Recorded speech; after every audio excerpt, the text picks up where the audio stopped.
নারায়ণগঞ্জ শহরের ডনচেম্বার মোড় থেকে মিশনপাড়া মোড় পর্যন্ত সড়কে গভীর রাতে ঘটে গেল চুরির চেষ্টা, তবে শেষ রক্ষা হয়নি।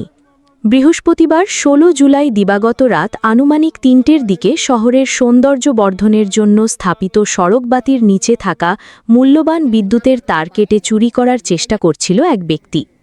ঠিক সেই সময় রাতের দায়িত্বে থাকা নিরাপত্তাকর্মী মল্লিক চানের নজরে আসে পুরো ঘটনাটি। তিনি তাৎক্ষণিকভাবে এগিয়ে গিয়ে অভিযুক্তকে হাতে নাতে আটক করেন।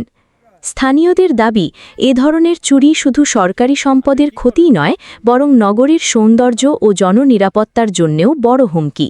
তাই এমন ঘটনার পুনরাবৃত্তি ঠেকাতে প্রয়োজন আরও কঠোর নজরদারি ও নিরাপত্তা ব্যবস্থা। এদিকে রাতের দায়িত্বে থাকা নিরাপত্তাকর্মী মল্লিক চান নারায়ণগঞ্জ সিটি কর্পোরেশনের প্রতি দ্রুত ক্ষতিগ্রস্ত সড়কবাতি ও বিদ্যুতের তার মেরামতের পাশাপাশি পুরো এলাকায় নিরাপত্তা জোরদারের আহ্বান জানিয়েছেন। শহরের সম্পদ রক্ষা করা আমাদের সবার দায়িত্ব। সরকারি সম্পদের ক্ষতি বা সন্দেহজনক কোনো কর্মকাণ্ড চোখে পড়লে দ্রুত সংশ্লিষ্ট কর্তৃপক্ষকে জানান। সকাল নারায়ণগঞ্জের সঙ্গে থাকুন সত্য ও বস্তুনিষ্ঠ সংবাদের জন্য। আমার নাম মল্লিক চান। আপনি কি করেন? আমি নাইট গার্ডের ডিউটি করি। কোথায়? 10 বছর ধরে এই যে ফার্নিচার মার্কেটে। এই মার্কেটে ডনচেম্বার এই মুহূর্তে টাকা ধরে ডনচেম্বারের মোড় পর্যন্ত। আচ্ছা আচ্ছা, আপনি কি দেখলেন? এটাকে কেন ধরলেন? আজকে 2 মাস যাবত দেখতেছি একটা পুরো গ্যাং।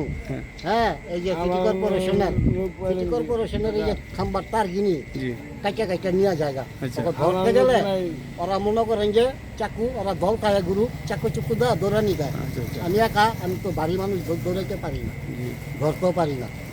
আপনার গাড়ি থাকা অবস্থায় ওরা দৌড় দিতে আর পারে নাই। আচ্ছা আচ্ছা, আমি ওই দৌড়া লাইছি। ধরালেন। এই যে প্লাস এই যে তার এই যে খাম্বারটা টেন্না বার করতেছে। আচ্ছা আচ্ছা আচ্ছা, বার করতেছে কাটবো। হ্যাঁ এই মুহূর্তে আমি এই যে সর্বতলারে ডাক দিয়া হ্যাঁ এই আমরা দুজনে ধরে এই যে এই তো আস পাইলাম। হ্যাঁ, আপনি তো যে দেখলেন ওই যে খাম্বার পুরায়। হ্যাঁ, মানে তার কাটটা নিচ্ছে। হ্যাঁ,